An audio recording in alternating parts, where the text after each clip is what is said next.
RJ Angel కాదు, Mary కుట్టికే appointment ఇచ్చాను. అది మీకు ఓకే కదా? మీ కేసు నేను స్టడీ చేశాను. అది జెన్యూన్ అని నాలాంటి మిగతా కన్సర్న్ అథారిటీస్కి అర్థమైంది. This is the result. మీకోసం మాత్రమే మళ్ళీ పిఎస్యు రీటెస్ట్ పెట్టబోతున్నారు. మీరు దాని మీద అంతగా ఆశపడినందువల్ల ఎంటైర్ వరల్డ్ కాకున్నా కోరుకునే కొంతమందికైనా conspire to make it happen. So all the very best. Thank you sir. ఈ టెస్ట్ పాస్ అవ్వడానికి నార్మల్గా కావాల్సింది 40 మార్కులు. మీరు ఒక ట్రాన్స్జెండర్ కావడం వల్ల ఇఫ్ యూ స్కోర్ 35 మార్క్స్, మీరు వచ్చే నెల జరిగే ఫిజికల్ టెస్ట్లో కూడా పాల్గొనొచ్చు. ఏమైంది? 35 మార్క్స్ కూడా స్కోర్ చేసే కాన్ఫిడెన్స్ లేదా? అలాంటిదేం లేదు సార్. ట్రాన్స్జెండర్ అనే మాటని మీలాంటి వారు పదే పదే ఉచ్చరించడం నాకు నచ్చలేదు. నాలాంటి వాళ్ళకి అఫీషియల్ అడ్రస్ ఉన్నా కుదిరితే కొన్ని అథారిటీస్ ఓ కొత్త పదాన్ని కనిపెట్టండి. ట్రాన్స్జెండర్ పేరుతో వచ్చే ఏ లాభాన్ని నేను ఆశించను. నేను ఆ ఉద్దేశంతో చెప్పలేదు. అర్థమైంది సార్. ఈ టెస్ట్లో 35 మార్కులు సాధిస్తే నేను టెక్నికల్గా పాస్ అయినట్టే. కానీ 40 అబోవ్ మార్క్స్ వస్తే మాత్రం నేను నెక్స్ట్ లెవెల్లో ఉన్న ఫిజికల్ టెస్ట్కి అపీర్ అవుతాను. Otherwise I will consider my self failed.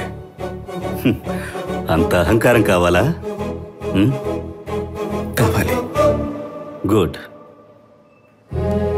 మీరేంటో ఇప్పుడు నాకు అర్థమైంది. నేను కూడా నాలాంటి ఆఫీసర్స్ వల్ల మీకు కలిగిన ఎమోషన్ ఎక్స్పీరియన్సెస్కి మై సిన్సియర్ అపాలజీస్. నేను సీరియస్గానే చెప్తున్నాను. అది కాదు. మరి నా దగ్గర ఒకరు క్షమించమని అడగడం లైఫ్లో ఇదే మొదటిసారి.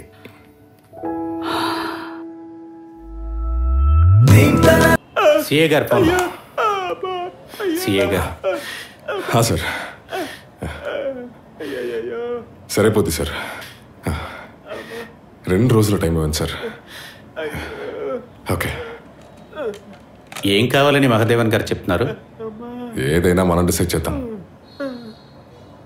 ఇప్పుడు అది ఫిజికల్ టెస్ట్ పాస్ అయినా కూడా పోలీస్ వెరిఫికేషన్ ఉంది, క్లియర్ చేయకూడదు. అంతే కదా. ఆడవాళ్ళని పోలీసులో చేర్చుకుంటమే తప్పు, పైగా ఇటువంటి వాళ్ళన. వీళ్ల ముందు సెల్యూట్ కొట్టుకొని ఉంచాలంటే భరించలేం సార్. ఎవరి గురించి అంటున్నారు సార్? నీకు నేను చెప్పాలరా?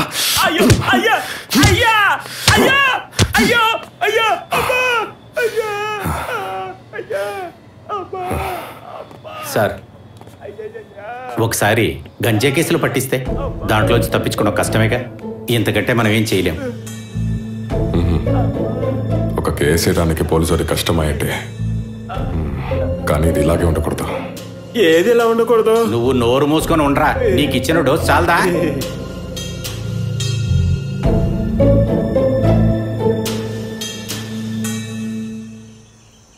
నా పెళ్లికి నువ్వు రావద్దు.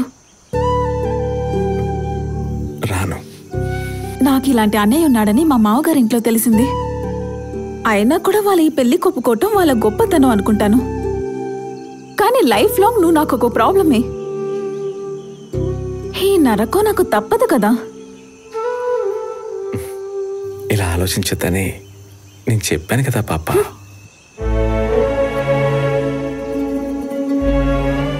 మా ఇద్దరికి పెళ్ళైన తర్వాత కొద్ది రోజులు ఇక్కడే ఉంటాం. దయచేసి మా ముందుకి రావద్దు ప్లీజ్. రాను. వెళ్ళరా. ఎప్పటికీ రాను. నువ్వు ధైర్యంగా వెళ్ళిరా. అన్నయ్య ఉన్నాడని గొప్పగా చెప్పుకునేదాన్ని. నేర్పించడానికి, అడ్వైస్ ఇవ్వడానికి, ఏ ప్రాబ్లం వచ్చినా నా తోడుంటాడని. Why did you do this?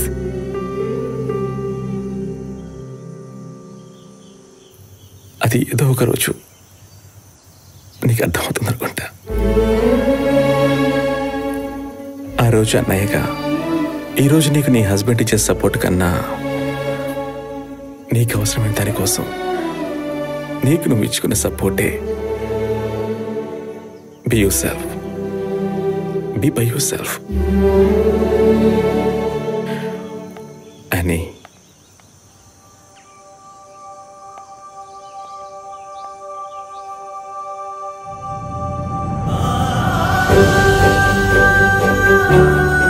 నా మనసులో ఉన్న ప్రేమనంతటి నీకు ఇచ్చేస్తున్నాను తల్లి.